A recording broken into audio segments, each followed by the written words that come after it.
Zipo taarifa chache katika mitandao ambazo hatuwezi kuzipuuza za jitihada za baadhi ya watu katika vikundi vidogo kuhamasisha kuvuruga uchaguzi huu ambao umepangwa kwa mujibu wa sheria. Ninayo heshima kuwaeleza kuwa wala msiogope jambo lolote, kwa kuwa vyombo vya dola mnaoviona hapa nyuma yangu vimeapa kwa katiba kulinda usalama wa raia na kulinda usalama wa mali zao. Hakutakuwepo hata mmoja ambaye anaweza kumtishia Mtanzania yoyote anayejitokeza kwenda kupiga kura katika mkoa wetu wa Dar es Salaam na akaachwa akifanya hivyo. Vyombo vya dola havijajipanga kutisha watu, bali vimejipanga kuhakikisha wewe Mtanzania, wewe mwana Dar es Salaam, unakwenda kupiga kura vizuri, unakuwa salama na unaondoka kwenye kituo cha kupiga kura ukiwa salama.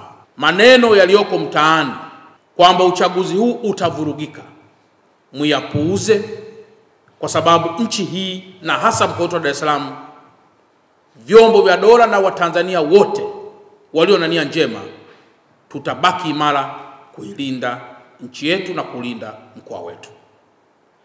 Kwa mantiki hiyo, yafuatayo ni maelekezo kwa wenzetu wote katika mkoa wetu. Namba moja, wenye viti wa serikali za mitaa kwa kusaidiana uongozi wa mitaa yao kwa kushirikiana na sungusungu ama katika ulinzi shirikishi, wafanye hivyo katika kulinda miundombinu ya TANESCO, ya DAWASA, ya barabara, ya TANROADS, ya TARURA pamoja na maeneo mengine yote pale ambapo patahitajika kufanya hivyo.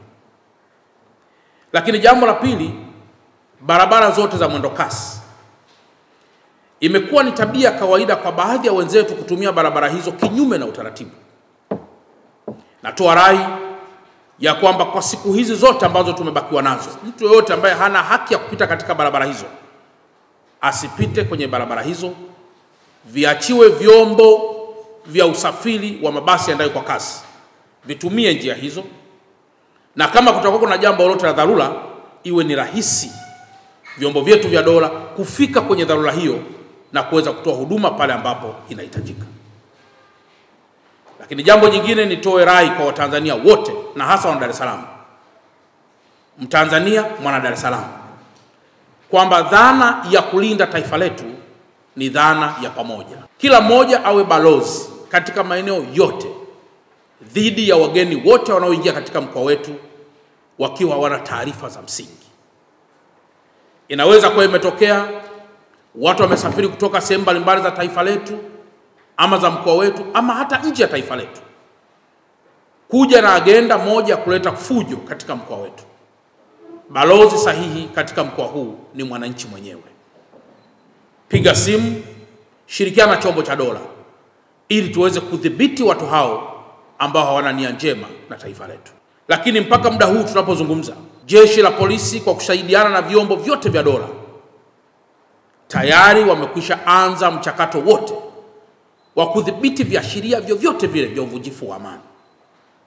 Na ndio maana mimi kama mkuu wa mkoa wa Dar es Salaam na wenzangu wakuu wa wilaya wote, vyombo vya dola katika ngazi ya mkoa mpaka ngazi za chini, tunajiamini kuwa mkoa huu upo salama sana.